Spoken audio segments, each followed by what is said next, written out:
छोटे हाथी का बच्चा बड़ा शैतान होता है, उसको चेन से महावत बांध देता है, वो चेन तोड़ने की कोशिश करता है, बहुत तोड़ने की कोशिश करता है, उसके घाव हो जाता है, खून निकल आता है। चेन तोड़ पाता है? यस नो, नहीं तोड़ पाता। धीरे धीरे हाथी का बच्चा बड़ा होता है, विशाल हाथी बन जाता है। अब उसको जूट की रस्सी से बांध दिया, बांस की बल्ली के साथ खड़ा कर दिया। पेड़ नहीं साहब, पांव भी खींचेगा ना तो बल्ली बाहर आ जाएगी, लेकिन वो रस्सी को तोड़ पाता है? Yes no, it is their belief system. और डॉक्टर इसका इस्तेमाल कर रहे हैं, बोलते हैं भैया राम जी ये दवाई खा लो, 2 दिन में एकदम ठीक हो जाओगे, ये तुम्हारे लिए अमेरिका से मंगाई दवाई है, 2 दिन में ठीक हो जाओगे। राम सोचते हैं अच्छा ऐसा, दवाई खाते हैं, कहते हैं अब तो ठीक होने वाला हूं और 2 दिन में ठीक भी हो जाते हैं। वो दवाई थी? नहीं, वो दवाई नहीं थी, वो एक खोखली गोली थी।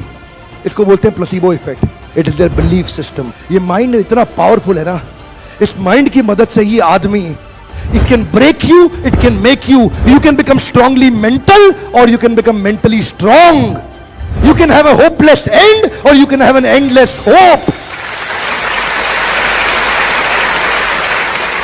Your belief system is right. आप जानते हैं उस लड़की को, अरुणिमा सिन्हा, यूपी के गांव से आई थी, ट्रेन की पटरी के नीचे उसको चेन छीनने के लिए कुछ लोगों ने धक्का दे दिया, दोनों पांव ट्रेन के नीचे आ गए, कट गई, सारी रात वहीं पड़ी रही, कोई बचाने नहीं आया। 49 ट्रेन सारी रात में गुजर गई वहां से, एक ट्रेन इधर, एक ट्रेन इधर, एक ट्रेन इधर, एक ट्रेन इधर, बीच में पड़ी रही पटरियों में, जंगल के बीच में, कोई नहीं था। कीड़े चाट रहे थे उसके पांव को कटे हुए, चूहे खा रहे थे उसकी स्किन और हड्डियों को, कोई नहीं आया। सुबह हुई, दिल्ली अस्पताल में लेके आ गया उसको, और वहां पे आने के बाद जब उसको पता चला मल्टीपल फ्रैक्चर उसकी पीठ में आ गए, पांव खत्म हो चुका है, सारी जिंदगी के लिए अपाहिज हो गई है, प्रोस्ट्रेटेड लेग्स के साथ उसको चलना पड़ेगा।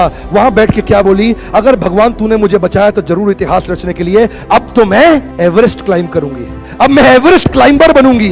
बछेंद्रिय पाल के पास गई, बछेंद्रिय पाल ने क्या कहा, तूने ऐसी अवस्था में एवरेस्ट क्लाइंब करने के लिए सोच लिया, तू तो एवरेस्ट क्लाइंब कर चुकी है, अब तो दुनिया को तारीख पता लगना बाकी रह गया है। और जानते हैं, एक एक करके न केवल उसने माउंट एवरेस्ट बल्कि 7 पीक दुनिया की पार कर ली। आज एनडीए गवर्नमेंट में उसको पद्मश्री अवार्ड मिला है। साहब, आदमी विकलांग शरीर से नहीं होता है, मन से होता है। अगर मन से विकलांग हो गया तो हमेशा के लिए विकलांग हो गया।